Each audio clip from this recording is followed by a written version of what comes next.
Pode se assentar.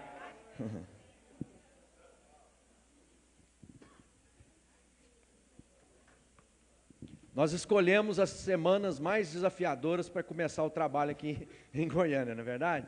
Porque foi feriado semana passada, né, na sexta-feira, e agora um feriado prolongado, muita gente saiu para passear, desfrutar com a família, mas Deus ainda me surpreende muito, apesar de que Deus é previsível. Você sabe que Deus é previsível? Porque Ele faz aquilo que Ele prometeu, está na Bíblia, então Ele diz, aquilo que eu disse, eu vou cumprir. Não vai faltar nenhuma palavra, a palavra que eu empenhei vai se cumprir. Mas às vezes a gente fica com o coração apertado, como se dará, né? E eu vejo Deus trazendo as famílias, os amigos, então a gente está muito honrado de você estar com a gente aqui hoje, porque eu tenho certeza que Deus tem algo para a minha vida, para a sua vida, e nós temos o privilégio de fazer parte, né, dessa nova comunidade aqui, e repartir com você um pouco do nosso coração. Essa semana foi uma semana bem puxada para nós retornamos, né, da semana passada, a gente veio para Goiânia no domingo, e nós chegamos lá em Uberlândia na segunda noite, né, e a gente teve uma reunião na hora do almoço, no Fio do Bigode, o pastor Rony está ali, podemos convidar toda a última segunda-feira, é isso? Toda a última segunda-feira do mês, lá na Nativa, a partir do meio-dia o pessoal já está lá, então você homem convidado para estar conosco, toda a última segunda-feira tem um programa de homem, né? É Clube do Bolinha mesmo, depois a gente vai fazer Clube da Luluzinha também, a gente vai ter, né, vindo aqui, né, ter uma conferência, né, e todas as vezes que a gente tem essa dinâmica, né, a gente chegou na terça, na quarta-feira a gente foi para uma conferência em São Paulo, e de lá viemos agora pela manhã, já chegamos aqui, e Deus tem feito grandes coisas. Passamos 3 dias intensos, 4 dias em São Paulo, com gente muito especial, pessoas que repartiram conosco da palavra, e a gente se sente cheio, né? E a gente está alegre de poder estar aqui, né?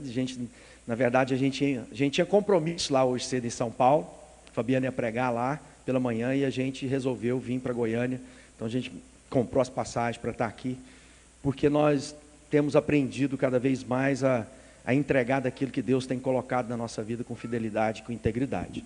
Nós estamos nessa jornada, né? Se você passou meio desapercebido ali no hall, a gente tem vários heróis da fé que a gente vem falando sobre eles. Nós falamos de Joquebede, nós falamos de Abraão, nós falamos de Josué, e hoje a gente vai falar de um personagem que talvez você nunca tenha se atinado, porque a gente às vezes se lembra de Adão, não é isso? Ah, o Adão, mas tudo recomeçou em Noé. Você já parou para pensar que a partir da família de Noé, que nós temos todos os homens, a humanidade foi construída a partir daquela família, que diante, né, de uma catástrofe, naquela época Deus aniquilou, né, quase toda a humanidade, com exceção da família de Noé. Às vezes a gente não gosta muito de falar de juízo de Deus, porque às vezes a gente acha que isso não é palatável para os nossos dias, que isso é impopular, e às vezes até incita perseguições, né? Mas Deus é um Deus de graça, mas também é um Deus de verdade. Então, apesar de ser um Deus gracioso, que perdoa o nosso pecado, Deus vai cumprir aquilo que Ele prometeu, inclusive a justiça dele sobre nós. Então, às vezes a gente pensa assim, não, Deus sabe, Deus me entende.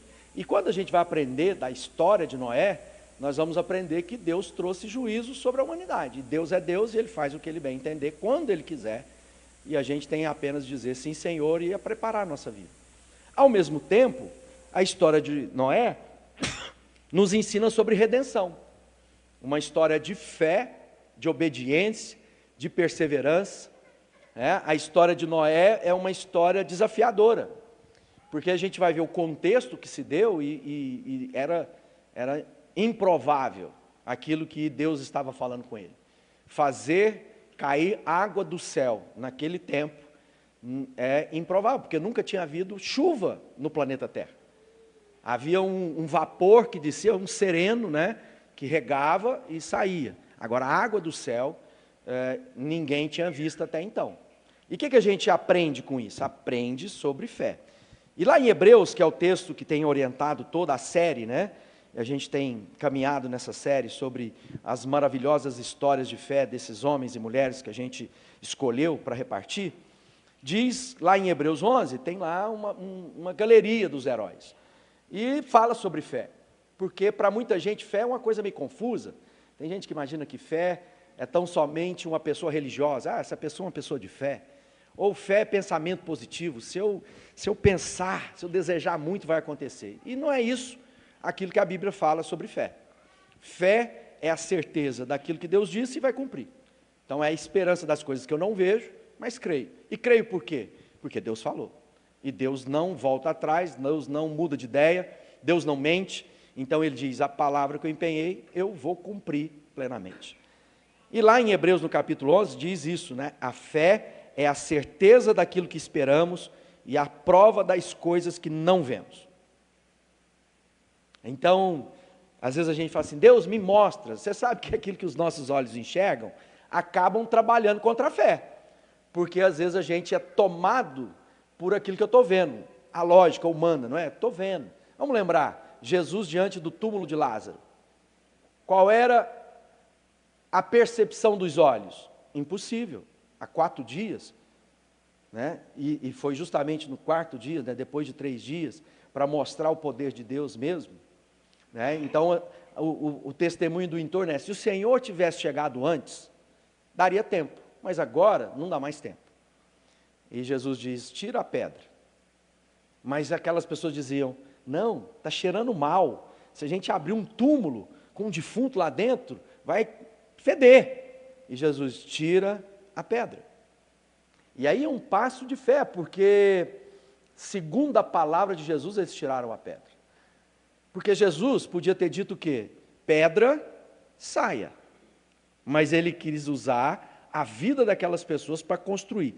Então, algumas situações que enfrentamos na nossa vida, vai ser necessário o quê? Um movimento de obediência para que o milagre seja operado. Entende isso? Ou seja, eu preciso remover a pedra, para que Jesus tire o morto.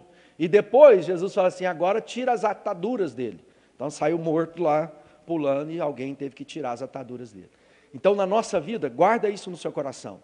Talvez você está diante do túmulo, e Jesus está dizendo, tira a pedra, e você está dizendo, não dá mais certo, não tem mais chance, é impossível. Ou se não, Deus, o Senhor quer fazer tudo, então o Senhor mesmo tira a pedra. E Jesus diz, não, eu quero que você obedeça, eu quero que você se mova na direção da minha palavra. Lembra do Pedro?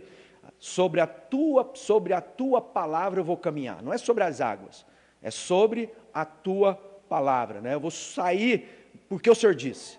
E o Noé é esse tipo de pessoa, porque lá diz assim em Hebreus no capítulo 11, no verso 7, pela fé, Noé, divinamente avisado das coisas que ainda não se viam, temeu e para a salvação da sua família, preparou a arca, pela qual condenou o mundo e foi feito herdeiro da justiça, que é segundo a fé. Então, o que nós estamos vendo? Um testemunho do escritor de Hebreus a respeito da atitude do Noé. O que o Noé fez? Ele diz, Noé foi divinamente avisado das coisas que ainda não se viam. O que ele estava sendo avisado? Vai chover. Mas aquilo não era lógico, não tinha relato histórico, e Deus falou com ele, e o cara começa a construir um barco no fundo de casa, para preparar aquilo que ele nem sabia. Imagina todos os desafios emocionais, né, em família, que precisaram ser, alguns estudiosos dizem que isso demorou quase 100 de anos, ou seja, do cara dedicar a vida dele num projeto de gente louca. O pai surtou. Da sua grande idade, né, na sua idade avançada, naquele tempo, ele é um homem que achou graça diante de Deus, e a partir da obediência dele, nós temos que dar graças a Deus pela vida de Noé. A sua família foi salva, e aquilo tudo recomeçou no planeta Terra, né? Tudo foi florescer a partir de uma ordem de Deus, de uma coisa que ele nunca tinha visto, mas que ele foi obediente. Deus usou Noé para testemunhar para nós que é necessário que mesmo diante do improvável, do ilógico, é melhor obedecer a Deus. Porque às vezes a gente diz, mas isso não é lógico. E a nossa mente cartesiana, principalmente influenciada pelo um pensamento grego, né? Nossa filosofia dos nossos dias, que influenciou os gregos, essa coisa assim muito objetiva. E às vezes a gente diz, olha, isso não tem lógica. E Deus diz, eu não estou falando de lógica, eu estou falando que eu sou o Deus de milagre, eu sou o Deus de poder, eu sou o Deus que dá a estéril tornar mãe de filho. Vimos isso em Abraão, na história da semana passada, né, da retrasada. Então, muitas coisas, né? O Noé, esse personagem que viveu 950 anos, acho que a gente tem um vídeo dele, não tem? Solta ele aí para a gente ver um pouquinho do relato de...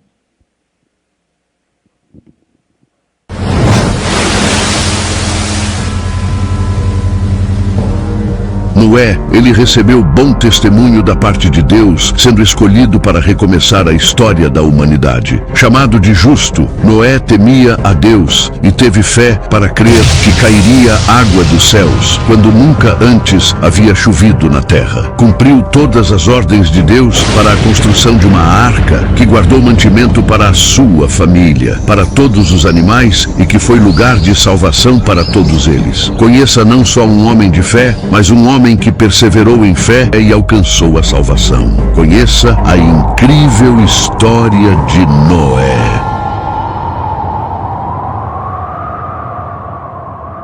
Que pode nos ensinar muito. E aonde a história começa? Começa em Gênesis, capítulo 6, diz assim no verso 5. Viu o Senhor que a maldade do homem se havia multiplicado na terra, e que era continuamente mal todo o desígnio do seu coração. Então se arrependeu o Senhor de ter feito o homem na terra. Isso lhe pesou no coração. Disse o Senhor, farei desaparecer da face da terra o homem que criei, o homem e o animal, os répteis e as aves do céu, porque me arrependo de os haver feito. Porém Noé achou graça diante do Senhor. Ou seja, nós estamos vendo aqui um testemunho grave. Eu abri falando que Deus não se arrepende, Deus não muda de ideia. E Deus aqui, nesse texto, está dizendo que Deus se arrependeu de ter criado o homem, né? Deus mudou de ideia, não devia ter feito. Essa linguagem é uma linguagem humana para a gente entender os sentimentos de Deus a respeito daquilo. Então, às vezes, a gente vai se deparar com algumas palavras da etimologia que nos ajuda, né, a compreender o que Deus está falando conosco. Então, quando Ele está falando ali, está dizendo, olha, eu vou trazer disciplina e vou mudar a história. E aí a gente vê que no meio que nós vivemos, nós estamos dentro de um contexto de uma geração. E a Bíblia diz que com o passar dos anos, né, o amor se esfriaria e as pessoas se tornariam cada vez mais amantes de si mesmo. A gente estava lá na conferência agora e o Guilherme estava compartilhando sobre a revolução dos afetos, né, falando sobre o avivamento dos afetos, e ele falando de uma pesquisa que foi feita sobre as palavras mais usadas no final do século passado e as palavras mais usadas nos nossos dias. E descobriram que aquilo que era mais falado de razão, né, no século passado e de coletividade foi substituído pelas palavras. É uma pesquisa feita assim, toda a literatura que foi produzida, os livros, os romances, quais são as palavras que estão mais em voga, né, mais em moda. E que agora, nos nossos dias, a palavra é sentimento e eu. Então, agora nós vivemos em dias que nós estamos mais preocupados com o que eu sinto do que com a situação coletiva, ou da família, ou da sociedade. Eu não tenho mais a olhar, né, naquilo que são os valores absolutos, mas agora não, se eu não estou sentindo. Então, parece que nós estamos vivendo dias que a gente está no entorno de pessoas que cada um está buscando a sua própria vontade e interesse. Com o passar dos anos, o amor se esfriará e as pessoas se tornarão cada vez mais amantes de si mesmo. Então, ao invés de eu pensar na família, eu penso se a família me faz feliz. Se ela não me faz feliz, eu troco de família. Então, há uma forma de pensar que quer salvar a si mesmo. Então, naquilo que eu penso que vai atrapalhar, que vai me angustiar, eu troco. Se amigo está dando problema, abandone esse amigo. O importante é ser feliz, vai cuidar da sua vida, não é isso que a gente escuta? O entorno de Noé era um entorno complicado. Aqui Deus está dizendo, ó, nesses dias, as pessoas derramaram, né? Alguns estudiosos bíblicos falam sobre o transbordar do cálice de Deus, da ira de Deus. E Deus diz que lá nos dias de Noé, o transbordamento da maldade humana foi tão grande que Deus trouxe juízo sobre a humanidade. E às vezes a gente pensa que Deus está alheio ao momento histórico que nós estamos vivendo. Porque às vezes a gente imagina que Deus vai relevar, Deus vai mudar de ideia, Ele vai mudar a palavra dEle. E aí Ele diz, olha, sem santidade ninguém verá Deus. Ele diz que o justo, né, o que foi justificado, vive pela fé em Deus. Então esse primeiro tópico é fé em Deus. Onde você tem colocado a sua fé? Porque se nós estivermos com fé no meu entorno, as pessoas estão cada vez buscando seus interesses, isso vai formar em mim o quê? Alguém que vai buscar o seu próprio interesse, sempre. Então a gente precisa olhar para a nossa vida e perguntar a Deus, eu estou no meio dessa geração corrompida, qual é o meu papel em tudo isso? Como eu vou andar naquilo que não é natural, naquilo que não é comum? Por isso que o Paulo, escrevendo nos Romanos, ele diz, não deixe ser levado pelo curso desse mundo. Não permita que o pensamento desse século molde a sua vida. Nós somos moldados o tempo inteiro. Todas as vezes que a gente abre, né, e aí agora os algoritmos começaram a entender a gente e propor para nós coisas que vão nos atrair. Então lá no seu Instagram, na sua rede social, ele vai estar sempre estimulando você a buscar o seu interesse. Porque é isso que massageia o nosso ego. Ter razão nas discussões, e aí tantas coisas que vão. Então esse entorno nos influencia. Disse o Senhor a Noé, né? Entra na arca, tu e toda a tua casa, porque reconheço que tem sido justo diante de mim, no meio dessa geração. Qual é o seu nome diante de Deus? Você é um homem e uma mulher justo? Você é alguém que tem preferido a Deus em detrimento dos seus próprios desejos? Porque às vezes a gente pensa que Deus veio como o mago da lâmpada, né? o gênio da lâmpada. Ele veio para satisfazer os meus 3 desejos. Então a gente vai para a oração para Deus satisfazer os meus desejos. A gente vem para a comunidade da fé para que Deus possa satisfazer os meus desejos. A gente vem para a igreja, para encontro com Deus, porque nós queremos que Deus satisfaça os meus desejos no meu casamento. Ao invés de pensar o que Deus quer formar de mim, em mim. Então, cuidado com o nosso entorno, com o seu entorno, para que você não seja levado pela onda, pelo pensamento desse dia, porque Deus vai trazer juízo. Né? Então, mesmo ele vivendo no meio daquilo, Deus diz para ele, reconheço que tem sido justo diante de mim. E justo não é aquele que se é capaz de justificar por si mesmo. Não há quem faça o bem, não há quem busque a Deus. A palavra de Deus já desmontou para nós um projeto de alcançar o céu pelas minhas obras, por aquilo que eu mereço. Ele já diz, olha, não há quem busque a Deus, não há quem faz a vontade de Deus. O seu coração, outro conselho que a gente ouve recorrentemente, fruto desse pensamento do eu e do sentimento é, siga seu coração. E a Bíblia diz o quê? Não confie no seu coração, porque ele é desesperadamente corrupto. Então eu tenho que conhecer o coração de Deus. E alinhar o meu coração ao coração de Deus.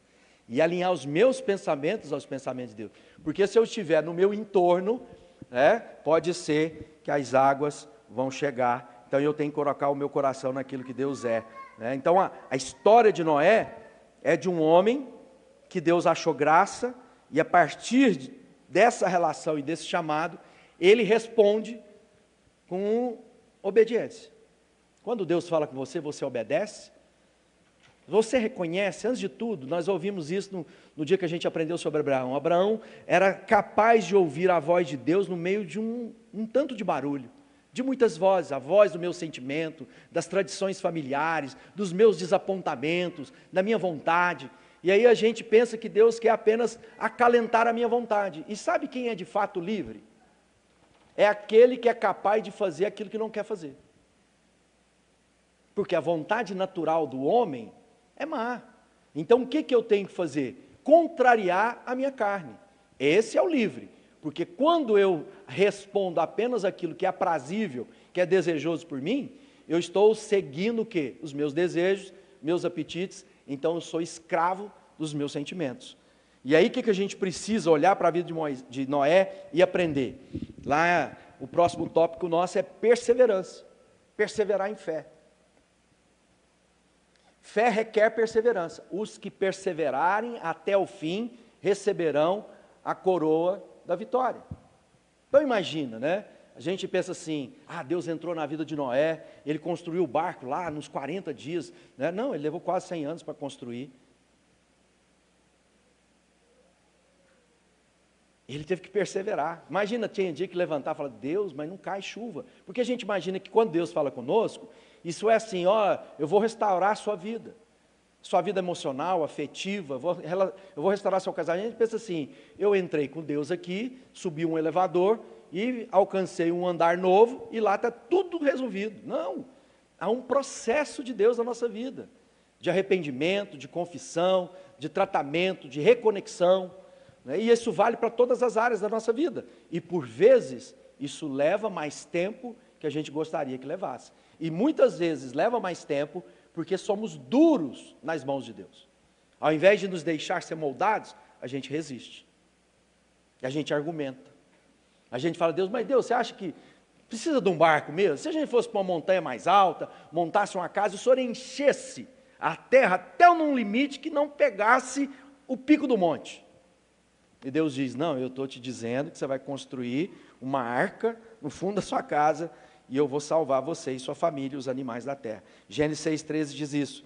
Então disse Deus a Noé, resolvi dar cabo de toda a carne, porque a terra está cheia da violência dos homens, e eis que o farei perecer juntamente com a terra. Faz uma arca de tábuas de cipreste, nela farás compartimentos, calafetarás com betume por dentro e por fora. Deste modo a farás 300 côvados, será o comprimento de 50 de largura e a altura de 30. Farás ao seu redor uma abertura de um côvado de altura. A porta da arca colocarás lateralmente, farás pavimento na arca, um embaixo e um segundo e um terceiro. Ou seja, Deus deu instruções muito específicas para Noé. E por que muitas vezes as coisas da nossa vida não estão na plenitude daquilo que é a promessa de Jesus para nós? Porque Jesus diz assim, eu vim para que tenham vida, e tenham vida em abundância. Então olha a promessa de Deus. Jesus não veio para te dar qualquer vida. Ele está dizendo, eu vim para que você tenha vida abundante. Sabe o que é vida abundante? Já viu aquela historinha, que às vezes a gente, estou meio ruim com a minha tosse aqui, porque eu peguei uma gripe lá em São Paulo, que eu não estava nem falando ontem. Quando a gente fala assim, como a gente coloca um copo, o que você vê? Se você for otimista, é o copo quase cheio. Se você for pessimista, ele está meio vazio. Só que a vida que Jesus tem para nós não é um copo cheio, é um copo transbordante.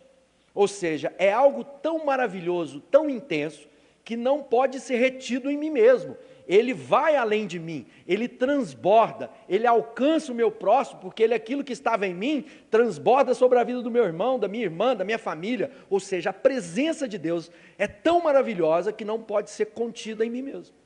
Então a vida que Jesus tem para nós é assim. Se eu estou vivendo uma vida aceitável, você está vivendo uma vida menor do que Deus tem para você. E por que muitas vezes a gente vive essa vida menor? Porque às vezes a gente não segue aquilo que Jesus disse para nós. Nós relutamos com os mandamentos de Deus. Nós argumentamos diante da orientação de Deus. Nós estamos sempre colocando uma vírgula. Deus fala, a gente vai lá e põe, mas, já viu aquelas pessoas que todas as vezes que alguém fala, na sequência ele coloca uma vírgula e começa a contar a tua história? Às vezes você está num grupo de amigos, né, e aquela pessoa não recebe, ela está sempre argumentando, ela está sempre dizendo que não é bem assim, ao invés de receber. Então, às vezes na nossa vida, Deus está falando conosco, a gente está pondo vírgula na conversa com Deus. Deus, mas o Senhor sabe, isso é naquela época, naquele tempo. E a gente, na nossa mente, quando a gente é exposto à palavra, a gente fica combatendo o tempo inteiro. Mas tem isso aí, mas ele esqueceu daquele outro texto, porque também diz isso. A gente fica fazendo contraponto com Deus, ao dizer assim, Deus fala comigo. E eu vou receber, vou interiorizar e vou aplicar isso na minha vida. De maneira simples. Jesus foi muito simples. O evangelho é muito simples, não tem nada de complicado, não tem nada de espetacular. É simples. Jesus vai falar de moeda, vai falar, né, de passarinho, Jesus vai falar de flor, não é isso? Então a gente vai lá e fala assim, está ansioso por quê? Olha os lírios no campo, olha os pássaros. Ele está dizendo que olha para as coisas criadas e você vai me ver falando com você. Então quando a gente olha para o Evangelho, se você pegar o Novo Testamento, né, é uma porção muito pequena das Escrituras, olha só, é uma porção muito pequena. E às vezes a gente fica lá, não, porque a Bíblia, não, ela é fácil e ela é suficiente para me orientar, para me ensinar no caminho que tem. Vamos lembrar de algumas coisas no desafio da perseverança. Primeiro, nunca tinha tido chuva, as pessoas não sabiam, não tinha nem capacidade cognitiva para entender isso. Porque a nossa cognição é produzida a partir da minha experiência, das definições de coisa que eu vou aprendendo, não é? Então a gente olha para uma bola, sabe que aquilo é bola, porque alguém um dia mostrou uma bola e disse. Alguém falar para um índio, falar para ele assim, vai vir um drone, vai fazer fotografia, não vai entender nada daquilo, porque não é parte da consciência dele. Então Deus estava dizendo com Noé, vai cair água do céu, e tanta água que vai encher a terra. Imagina, ele precisou de quê? Entender que se Deus estava falando, Deus estava próximo de fazer algo que ele não conhecia. Aí ele começa a construir a arca, quase 100 anos nessa jornada, e Deus dá para ele assim, você vai fazer de tábuas de cipreste, essas são as medidas de altura, de largura, a porta assim, você vai usar betume, ou seja, há uma orientação de Deus. Então às vezes nós estamos lá vivendo dramas no casamento, vivendo um casamento muito menor do que aquele que Deus diz, né, que o casamento é uma coisa tão bonita que representa Cristo e a igreja. O noivo e a noiva. Então tem virtude no casamento, e muita gente está levando a vida no casamento como se fosse isso. Não conheço ninguém feliz no casamento, é desse jeito mesmo, então a gente tem que suportar e bola para frente. Não, casamento é a beleza, né? É a intimidade, é a vivência. Só que às vezes eu vou lá e tentar viver casamento, e eu não presto atenção no que é ser marido. Ameis as vossas esposas, como Cristo amou a igreja. Então eu não vou lá e me dedico àquilo que a Bíblia está dizendo, para que eu tenha um casamento bem sucedido. Então às vezes eu sei o que o outro tem que fazer, mas refuto e reluto em fazer aquilo que Deus tem. Aí não vai funcionar, porque a vida humana, família, né, prosperidade, isso tudo só tem sentido e só vai ter plenitude à luz das Escrituras Sagradas. Porque você vai ver muita gente que prosperou e a família acabou. Você vai ter pessoas que desejou muito a formação acadêmica e está em depressão porque não gosta do que faz. Você vai ter muitas pessoas que têm tido todos os prazeres, como Salomão conta lá no Eclesiastes, olha, tudo que o meu coração desejou, eu não poupei. Ou seja, eu dei para mim tudo que eu quis. E no final ele fala, tudo vaidades, não preenche o coração, porque eu vi que o final do homem é igual do cachorro, os dois vão para uma sepultura. Se você ler o livro do Eclesiastes, sem ler o último capítulo, você quer pular do prédio. Porque ele aponta só desespero. Porque ele se propôs pensar a vida como o homem pensa. Ele falou assim, me dispus a pensar a vida.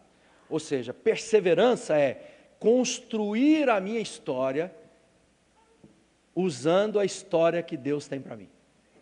Ou seja, alinhando meu coração, minha mente a tudo que tem. E o que isso precisa? Perseverança. Tem muita gente que começou muito bem a jornada. E talvez você tenha alguém assim. Ou talvez você seja essa pessoa. Começou cheio de energia, de alegria. Eu quero é Deus na minha vida. Aí de repente, Deus não fez como eu imaginava que Ele deveria fazer. E aí então eu me frustro. Eu frustro porque Deus nunca disse. Eu tinha expectativa. E Deus diz, eu não quero melhorar a sua vida. Você sabe disso? Deus não quer melhorar a sua vida. Deus quer melhorar você. E às vezes para ser um melhor você, não pode ser uma vida tão boa, porque senão você folga. Então o que eu preciso? Eu preciso entender a moldagem de Deus na minha vida. Olhar para as situações e dizer, o que o Senhor está falando comigo? O que o Senhor quer fazer da minha vida? O que o Senhor está falando no meu pensamento, no meu coração? Quais são as coisas? Eu quero aprender, eu quero crescer. Falei que eu estava lá em São Paulo e a gente senta para ouvir, né amor? A gente fica lá na primeira fileira e fica ouvindo as pessoas. Aí eu ouço os pregadores, eu falei, não, eu não sei nada da Bíblia, eu tenho que aprender muito. Como é bom sentar ao pé de pessoas que você fala assim, eu tenho muito que aprender. Aí é bom sentar com as pessoas que amam a Deus, porque aí a gente fala assim, tem muito que aprender. Dar outra face, andar a segunda milha, ser generoso, ser fiel, coisas que Deus ensina na perseverança das dificuldades. E aí a gente percebe que a obediência de Noé produz o quê? Uma fé que salva. A Bíblia diz, somos salvos pela graça, por meio da fé. Ou seja, nós tomamos posse. Mas é interessante que por muitas vezes Jesus fala assim, mulher, a tua fé te salvou. Então ele estava dizendo o quê? Fé em Cristo, fé no que ele fez. O que me salvou foi o que Cristo fez, e eu criei. E o Noé, lá no verso 5 do capítulo 7 de Gênesis, diz assim, e tudo fez Noé segundo o que o Senhor lhe ordenara. Tinha Noé 600 anos de idade, quando as águas do dilúvio inundaram a terra. Por causa das águas do dilúvio, entrou Noé na arca, ele com seus filhos, sua mulher e as mulheres dos seus filhos. Os animais limpos, dos animais imundos, das aves e de todo réptil sobre a terra. Entraram Noé para a arca, na arca, e de 2 em 2, macho e fêmea, como Deus lhe ordenara. Agora imagina o ministério desse cara. Eu imagino que em torno dele tinha muita gente, falando assim, o cara, viu o vizinho? O cara é louco. Você viu o que ele está fazendo no quintal da casa dele? Ele está construindo isso não sei quanto tempo. Pôs a vida dele, pôs os filhos, todo mundo trabalhando numa coisa. Ele está falando que vai chover. Ele está falando que vai cair água do céu. Olha para o céu, se tem gente que cai, tem uma caixa d'água. Zombaram. Muito provavelmente, eles o tinham como louco. E ele perseverou. Ele não se deixou abater. Isso não demorou 1 ano, 2 anos, 3 anos, 4 anos. Foram anos. E talvez lá na sua história, eu me lembro da conversão da minha mãe, a gente fez muita piada com ela, a gente cantava Tim Tones para ela. Quem lembra do Tim Tones, do Chicanizo? Só os mais de 50 aí que vai lembrar disso, né? Aí vai ter algumas novinhas que levantaram a mão e falaram, não, eu vi na internet. Então, quando a gente olha para o desafio do tempo, da perseverança e da fé que me salva porque sou obediente. Fez tudo Noé como o Senhor lhe ordenara. Você é alguém obediente? Você é alguém que fala assim, Deus falou comigo, então eu tenho que obedecer. Ah, mas eu não sei quando Deus fala comigo. Primeiro, vai orar. Quando a minha mãe começou a falar para nós, eu falei assim, bom, minha mãe está falando que esse é o livro de Deus, ela me deu uma Bíblia, a gente não tinha Bíblia lá em casa, ela me presenteou com a Bíblia, e eu falei com Deus, Deus, se o Senhor existe, e essa é a sua palavra, eu vou ler. Porque eu não quero que ninguém me engane. Eu quero ler, e se o existe, eu falo comigo. Na verdade, eu nunca tive dúvidas da existência de Deus, né, mas a gente não tinha uma religião em casa. Meu avô era envolvido com macumbaria, minha avó muito católica, minha avó materna era kardecista, uma bagunça, uma mistura lá naquela casa. Aí Deus deu para nós a palavra, e eu falei, eu vou estudar a palavra de Deus. Então, primeira coisa, ora. Segundo, lê a Bíblia, por você. Ah, tem muita gente enganando, então não se deixe enganar. A Bíblia diz, não vos deixe enganar, leia as Escrituras. Então, ela é democrática, é para todo mundo. Nós somos a geração que temos mais acesso à Bíblia. Está no seu celular, está na nuvem, está em todo tipo de versões que você quiser. Bíblia, uma linguagem mais contemporânea, mais clássica. Não tem mais motivo para não conhecer a Bíblia. Ela fala, né? Então você pode fazer uma caminhada, você pode viajar ouvindo a palavra de Deus e deixa que ela entre no seu coração. E sabe o que eu descobri quando eu me dediquei a ler a Bíblia? Ela explodiu no meu peito de alegria. Me apaixonei pela palavra e diz que Deus maravilhoso, né? Como Deus é poderoso para... a gente às vezes tem aquela coisa, mas a Bíblia foi escrita por homens, isso aí é para manipular o povo. Pensa bem, em período de mais de 1000 anos foi escrita a palavra de Deus, com gente de diversas culturas, diversos autores, com situações econômicas, intelectuais distintas, e você não vê discrepância, uma harmonização, inclusive de mostrar aquilo que se eu tivesse escrito, ou você, provavelmente não escreveria dos nossos heróis. A gente diria, não, vai falar isso do Abraão, que ele entregou a mulher dele lá para o rei. Vamos falar isso de Davi, o rei, o homem segundo o coração de Deus, que pegou a Betseba lá e se deitou com ela. A gente não ia colocar isso. Mas Deus mostrou tudo isso na Bíblia, porque mesmo homens como nós, mulheres como nós, Deus agiu na vida deles e mudou a história deles. Porque Deus é Deus de vitória, Deus é Deus de promessa, Deus é aquele que diz e faz o que prometeu, né? Mas é preciso o quê? E tudo fez Noé segundo o que o Senhor lhe ordenou. Ele creu, confiou, obedeceu e usufruiu da salvação que Deus proporcionou para ele. Então ele tomou aquilo como palavra para a vida dele e colocou em prática. Ou seja, agora imagina, né? Depois de tudo isso, ele entra para dentro da arca e salva a família dele. Porque ele creu e se preparou. Porque se ele tivesse sido negligente, quando tivesse caído a chuva e a obra não tivesse pronta, ele estaria em maus lençóis. Ele dizia, Deus me avisou. Quantas vezes na nossa vida ele fala assim, Deus tinha me falado, sabe que eu sabia. E por que você não fez? Porque às vezes a gente diz, não, depois eu faço, agora não. Então a gente vai adiando assim. Lá em Filipenses, Paulo fala assim, assim, pois, amados meus, como sempre obedeceste, não só a minha presença, porém muito agora na minha ausência, desenvolvei a vossa salvação com temor e tremor, porque Deus é que efetua tanto o querer quanto o realizar. Então o que ele está dizendo? Você foi salvo pela cruz do Calvário. Agora cabe a mim e a você o quê? Desenvolver a salvação. O que significa isso? Viver uma vida de gente salva. No meu casamento, no meu ambiente de negócio, no meu círculo social, eu revelo aquilo que de Cristo recebi. E para concluir, eu quero ler Mateus no capítulo 24, diz assim, como foi nos dias de Noé, assim também será na vinda do Filho do Homem. Pois nos dias anteriores ao dilúvio, o povo vivia comendo, bebendo, casando-se, dando-se em casamento, até o dia que Noé entrou na arca. E eles nada perceberam, até que veio o dilúvio e os levou todos. Assim acontecerá na vinda do Filho do Homem. 2 homens estarão no campo, um será levado e outro deixado. 2 mulheres estarão trabalhando no moinho, uma será levada e outra será deixada. Então, agora, né, o Evangelho de Mateus está dizendo o quê? Assim como foi nos dias de Noé, será. Jesus falando, Filho do Homem. Quando Jesus voltar para buscar a sua igreja, muita gente vai estar levando a sua vida, não levando em consideração o que Deus disse, não levando em consideração a ordenança de Deus, e vai ficar para trás. Deus traz juízo. Então não pensa que no último momento vai assim, estou brincando, cada um. Não. Deus cumpre o que prometeu. E se está na palavra dele, vai se cumprir. Então o que eu preciso estar atento? Porque às vezes eu estou bebendo, comendo, casando, dando os nossos filhos em casamento, vivendo a vida, e não levando Deus em nenhum momento em consideração nas decisões, escolhas e a vida que eu levo. Deus nos trouxe aqui hoje para dizer, o tempo está abreviando. Põe a sua casa em ordem, põe sua vida em ordem, acerta-se com Deus, arrependa-se do seu pecado, confesse o seu pecado, restaure o seu casamento, restaure com o seu amigo, libera perdão, né? Perdoa quem te ofendeu, para que o Pai te perdoe também. É isso que a Bíblia diz.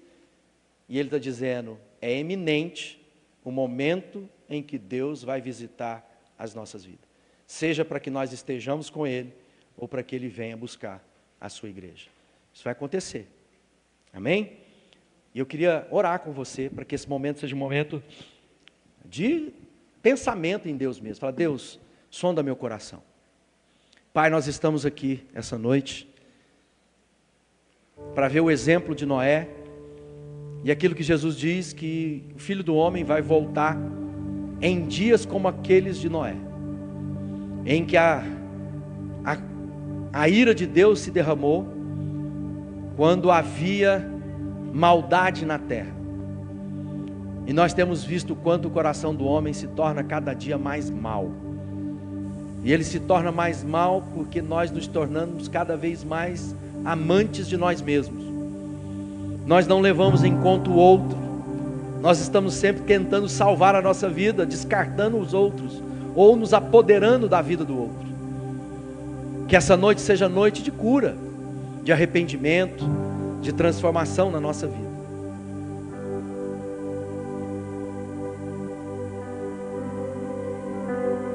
Fala com Deus agora. Apresenta a sua causa, sua necessidade. Deus nos trouxe aqui hoje para falar o coração e mudar a nossa história. Você já deu chance para tantas coisas na sua vida. Você já tentou tantas coisas na sua vida. Que tal tentar Deus na sua vida agora?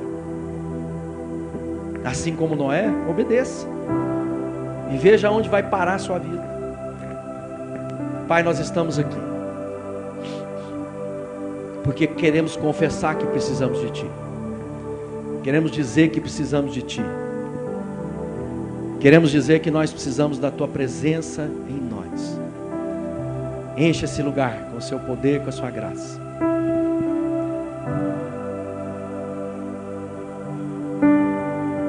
Coloca